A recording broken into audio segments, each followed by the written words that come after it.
Number 2 وابتغ فیما آتاک اللہ الدار الآخرہ، جو کچھ اللہ نے تمہیں دولت دی ہے تو اس سے دار الآخرہ حاصل کرنے کی کوشش کرو، اللہ کے لیے خرچ کرو تاکہ آخرت میں تمہیں اس کا اجر و ثواب ملے، تو تم گویا کہ آخرت کو خریدو گے اپنی اس دولت کے عوض۔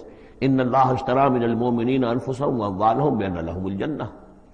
نمبر 3 ولا تنس نصیبک من الدنیا، معلوم ہوتا کہ بخیل بھی بہت تھا کہ وہ اپنے اوپر بھی کچھ خرچ نہیں کرتا تھا، جمع کرنے ہی کے اس کو فکر دامنگیر رہتی تھی۔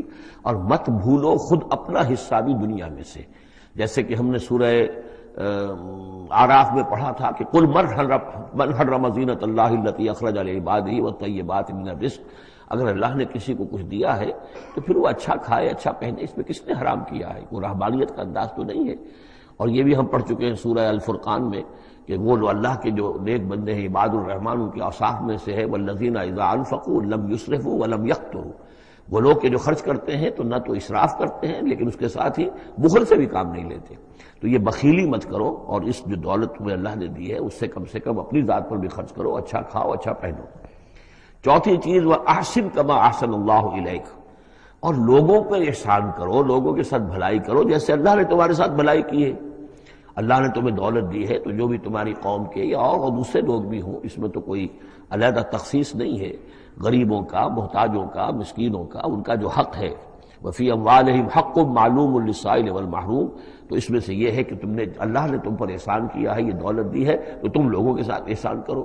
اور پانچویں بات ولا تبغی الفساد فی الارض، زمین میں فساد مت بچاؤ۔ اب یہ کیا مراد ہے؟ فساد کون سا مچا رہا تھا؟ وہ نبی تھے اس وقت کے حضرت موسیٰ علیہ السلام۔ حضرت موسیٰ علیہ السلام اپنے کار نبوت و فرائض رسالت کی ادائیگی میں پوری طریقے سے لگے ہوئے ہیں، اور کچھ لوگ ان کے ساتھ دے رہے ہیں، ان کا ہاتھ بٹا رہے ہیں۔ اب کچھ لوگ اس کام میں جب اڑنگا ڈالیں گے تو گویا کہ یہ فساد فی الارض ہے۔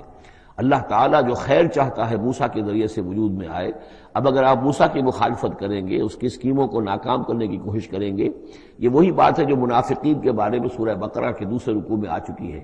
وَإِذَا قِيلَ لَهُمْ لَا تُفْسِدُوا فِي الْأَرْضِ قَالُوا إِنَّمَا نَحْنُ مُصْلِحُونَ أَلَا إِنَّهُمْ هُمُ الْمُفْسِدُونَ وَلَٰكِن لَا يَشْعُرُونَ، جب ان سے کہا جاتا ہے کہ تم زمین میں فساد یہی تھا کہ ایک جماعت ہے، ایک تحریک ہے، اس کا ایک نظم ہے، اس نظم کے خلاف تم ریشہ دوانیاں کر رہے ہو، اور اگر اس کی اسکیموں کو فیل کرنے کی کوشش کر رہے ہو تو گویا کہ جو اصلاحی عمل ہے، جو انقلاب برپا کرنے کے لیے جد و جہد ہو رہی ہے، اس کو نقصان پہنچا رہے ہو۔ ان اللہ لا يحب المفسدین، اللہ کو ایسے مفسد پسند نہیں ہے۔ تو یہ 5 چیزیں گن لیجئے۔ نمبر 1 لا تفرح ان اللہ لا يحب الفرحین۔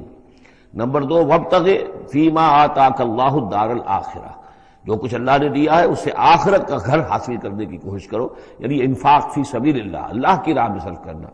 نمبر 3 ولا تنس نصیبک من الدنیا، خود دنیا سے بھی تم بھی اپنا حصہ حاصل کرو، اچھا کھاؤ اچھا پہنو۔ وَأَحْسِن كَمَا أَحْسَنَ اللَّهُ إِلَيْكَ، اور خلق خدا پر بھی احسان کرو جیسے کہ اللہ نے تم پر احسان کیا ہے۔ اور نمبر 5 ولا تبغی الفساد فی الارض، دین کے لیے، اللہ کی توحید کے لیے، اللہ کے دین کے لیے جو جد و جہد ہو رہی ہے اس کو تقویت پہنچاؤ، نہ یہ کہ اس کے اندر تم خلل پیدا کرنے کی کوشش کر رہے ہو۔